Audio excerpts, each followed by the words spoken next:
Is it hard to understand your kiddo? Are you concerned that maybe he or she is having difficulty as it relates to the actual articulation of the speech sounds? If so, today we're going to go over the 5 main topics, the main categories of speech sound delays that we see in young kiddos. So don't go away.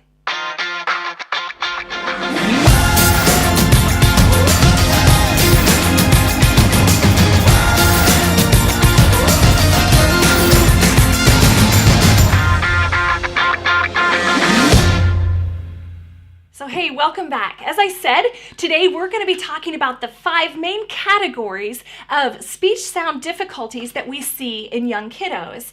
I'm excited about this topic because this topic came from you. This topic came from a mama who contacted me through our Facebook page and asked me specifically to talk about speech articulation and intelligibility, or how well her kiddos understood by her and by others. So I'm excited to bring this topic to you, and I know I've mentioned this before, but if you have ideas for future videos, please put them down in the comments below or contact me on Facebook, because I would love to gear these videos towards the exact questions that you have so that they're as helpful as can be.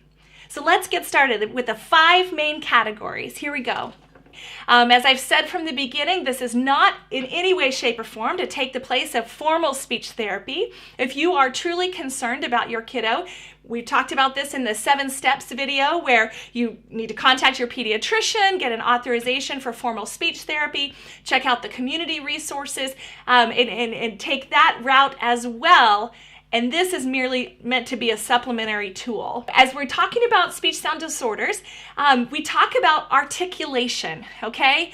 Our mouth, we have different articulators, our tongue, our teeth, our lips, all of these structures work together to help kind of block the airflow as the air is coming out of our lungs and it goes through our voice box, as we call it, or vocal folds, and it starts the vibration. Then the articulators, our tongue, teeth, our lips, those are what are making contact and stopping the airflow in different ways at different frequencies to make the different sounds.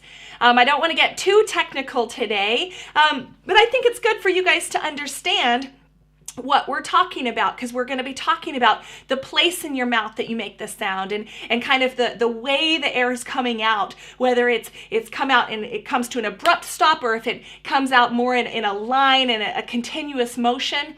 So this will all make sense more as we're talking about it throughout this video, hopefully. But first of all, a child could have just an articulation error.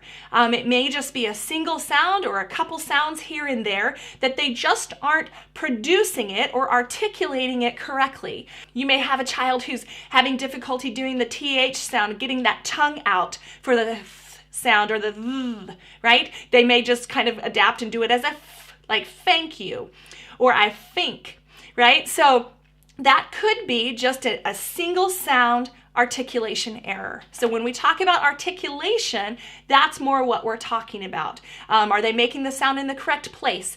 Are they allowing the air to flow or stop as needed?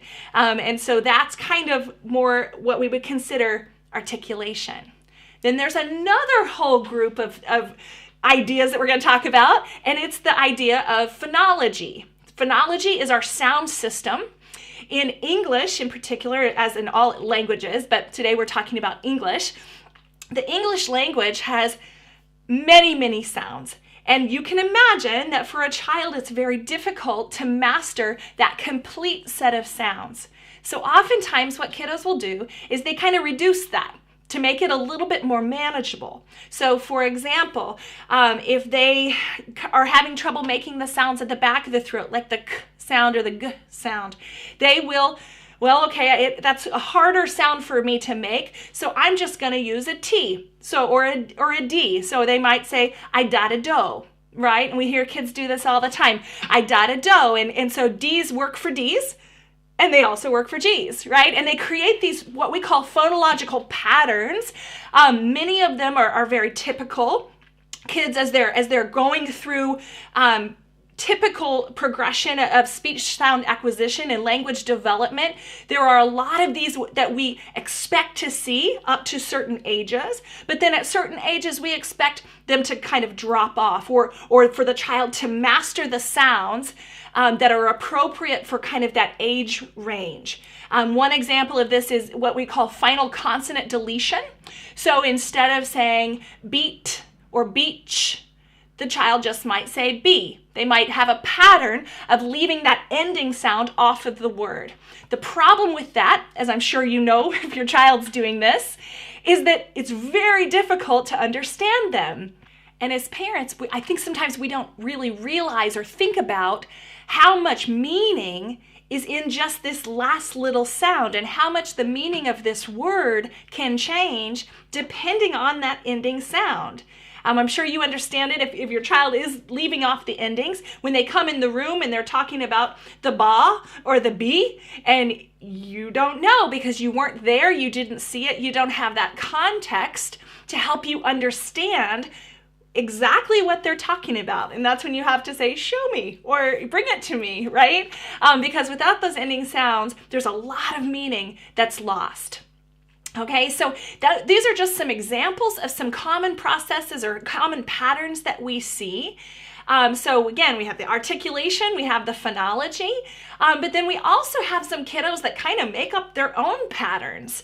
I've seen kids clinically who come in and they really love that D, right? And they da da D, everything's in the D. And so they're making a D for multiple sounds. Or Lynn Williams at East Tennessee State has done a lot of research on this idea of a phoneme collapse, she calls it, where multiple phonemes or speech sounds collapse into one. And so you have a kiddo who's making a 1 for 5 or a 1 for 8 production instead of some of these more common patterns that we see.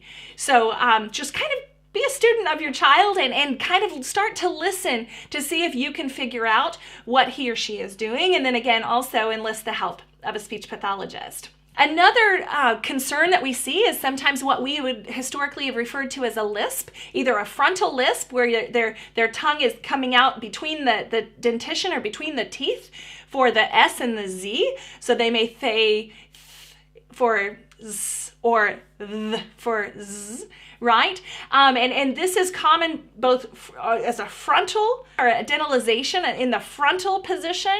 And then also sometimes we hear or see an escape of air on the sides, more of what we would call like a lateral lisp. And so you get a little bit of distortion coming almost out between the molars.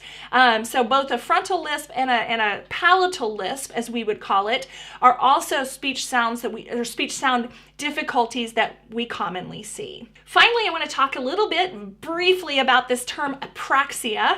And there is a lot of great information on the internet. There's also a lot of really bad information about it on the internet. And so I want to kind of tread lightly for the sake of today's conversation.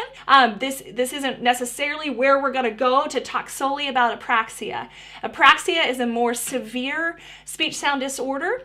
Some common traits we see are inconsistent errors, vowel errors. So they make mistakes on the vowel of the word, not just those consonant sounds. We sometimes see some groping or some facial expressions that go along with it. And again, it is a more severe concern, but it is something that can be tremendously helped through speech therapy. So if you are concerned, again, talk to your pediatrician, talk to a speech pathologist. So as we're talking about these articulation errors, the phonological patterns, and this idea of speech sound development, my biggest takeaway in terms of you as the parent is this idea of intelligibility. How intelligible or how understandable is your child? We hope that by the age of 2, your kiddo is about 50% intelligible. Okay, so let me say this, you are not a good judge of this. If you're the mama or you're the daddy, the primary caregiver, and you're the one hearing the child all the time, you don't get to weigh in on this, unfortunately. As I said, you're the expert on your child, and you have probably developed this very keen sense of interpretation. I know with my kiddo, one of my kiddos had a pretty severe speech sound disorder, and he would say, and I'd say, oh, you want some lemonade? And my friends would look at me like, wait, what? How did you get that out of what he just said? So you and we parents are really good at this, right? So it's a better gauge of watching your friends when your kiddo goes to tell a story, when you see that deer in the headlight look, or they look at you like, okay, help me out here, right? And they need that interpretation. How often is that interpretation happening? Is it about 50% of the time? Is it 100% of the time? Another good litmus test of this is if you live far away from family, and if you're able to FaceTime or Skype, and kind of getting a gauge from someone who doesn't see your child regularly, how easily are they able to understand what your child is saying. So again, 50% by the age of 2. By the age of 3, we're hoping for 75 to 100% intelligibility. And certainly by 4 or 5, we would hope for, again, moving kind of up and to the right, towards reaching that 100% intelligibility. Okay, so guys, I hope that was informative and helpful to kind of get an idea of the 5 different categories of speech sound difficulties that you may be seeing in your kiddo. You're going to want to check out this next video, because it's going to show you actually the 7 strategies that you can incorporate into your everyday routine to help increase your child's intelligibility. And as always, if you haven't already, click here to subscribe. And I'll see you next time here at Lingaroo, where language comes to life.